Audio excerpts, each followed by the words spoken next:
Alright guys, my name is Shervin. Welcome to my channel. In this video, we're going to talk about the best ETFs for US dividend stocks. Now, ETFs or index funds are essentially collections of slices of a bunch of different stocks in the market that are pulled together so that by investing into this one ETF, you can get exposure to all these different stocks within the market. And of course, when it comes to US dividend ETFs, as the name suggests, these are ETFs that focus on collecting all the US-based stocks that provide a high dividend to the investor. Now in this video, we're going to talk about the best US dividend ETF that you can find and invest into so that you can receive these high dividends while still investing into a wide variety of different companies and stocks and essentially providing some diversity into your portfolio. So by the end of this video, you're going to find out what the best US dividend ETF is, what it holds, how much it returns on your investment, and what are the best strategies for investing into this ETF so that you can get the maximum amount of growth possible. And of course, as always, if you enjoy this video, make sure to smash that subscribe button down below and join the community. I make new videos on personal finance, banking, investments all the time. And if you want to see all those videos right as they come out, make sure to subscribe so that you can get them all in your subscription box. Also, every subscriber makes a big difference for me and my channel, and I really appreciate your support. All right, with that said, let's jump right into what the best US dividend ETF is, and it is called SPYD. Now, SPYD, which is also referred to as S&P 500 High Dividend ETF, is essentially a collection of all the high dividend stocks within the Fortune 500. Now, Fortune 500, for those of you who don't know, essentially refers to the top 500 companies within the US market. So essentially with this ETF, they've gone through the top 500 stocks in the US market and picked out the ones that provide a high dividend to the investor.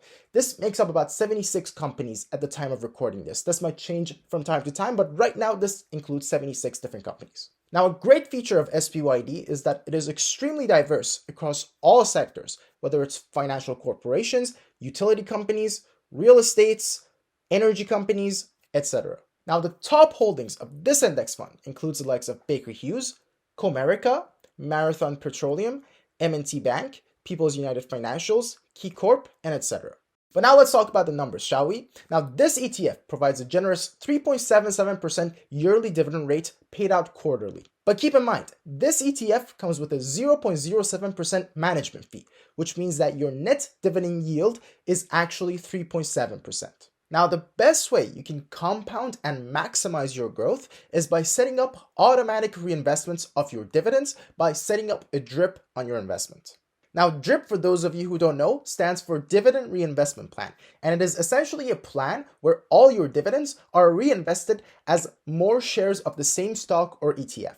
So for example, if you own an ETF that is worth $50 a share, and every quarter you're receiving about $100 in dividends, by setting up a DRIP, you can just get 2 additional shares of the same ETF instead of receiving cash for your dividends.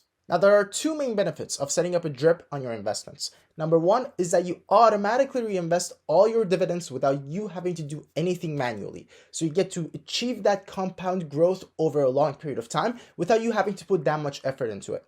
And number 2 is that you don't have to pay any of the brokerage fees that comes with buying new shares of a stock or ETF. You just receive all those shares for no extra charge. You just essentially convert what you were going to get as cash for your dividends into new shares of the stock without any fees whatsoever. So for those reasons, if you're someone who's investing for the long term, it's always advantageous for you to set up a DRIP on your investments so that your investments can grow with a compound effect over a long period of time. And as well as that, you can rest easy knowing that your investments are working on their own to keep making you more money.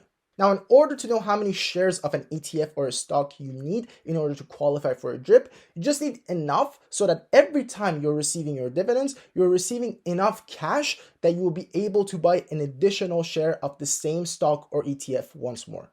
So for example, when it comes to SPYD, the net dividend yield is 3.7%, and you're receiving these dividends quarterly. So essentially, you need at least 109 shares of SPYD in order to qualify for a DRIP and get 1 additional share of SPYD every time dividends are paid out. Now, the next thing you need to know about SPYD is that you should be ideally investing into this ETF in a government-registered tax-sheltered account. Now, a tax-sheltered account is a government-registered account, mostly for retirement purposes, that has a limited amount of contribution room, but it has the benefit of you not having to pay any taxes on what you gain within your investments inside these accounts. So for example, in the United States, you want to be using your Roth IRA account in order to avoid paying any taxes on the dividends that you receive from this ETF. On the other hand, for Canadians, there are two main tax-sheltered government-registered accounts, and those are the TFSA and the RRSP. Now, for this specific investment, the better choice is to go with the RRSP, as with the TFSA, you still have to pay US withholding taxes since this ETF is still US based. Whereas if you go with the RRSP, you don't have to pay any US withholding taxes whatsoever. Now, the way the RRSP works is that every single year that you declare some income within Canada, you receive 18% of that as additional contribution room for your RRSP, but the max is $20,000 a year. Now, the best way for you to know exactly how much contribution room you have available to you for your RRSP account is to log on to your CRA account and look at the statement where it tells you exactly how much contribution room you have left for your government-registered tax-sheltered accounts. Now, it is also very important for me to warn you not to put more than this amount inside your RRSP, as you will receive penalties from the government if you go above this amount. Now, if you're interested in learning more about the RRSP, I've made a full video where I go into every single detail that you need to know about how the RRSP works, including how you can set up an RRSP account, how you can contribute to your account, how your contributions help you lower your income taxes, how you can withdraw from your RRSP account, and a bunch more stuff. So feel free to check that video out if you need to learn more about how this account works and how you can set it up. All right, so that's about it for this video. Hopefully you guys enjoyed that.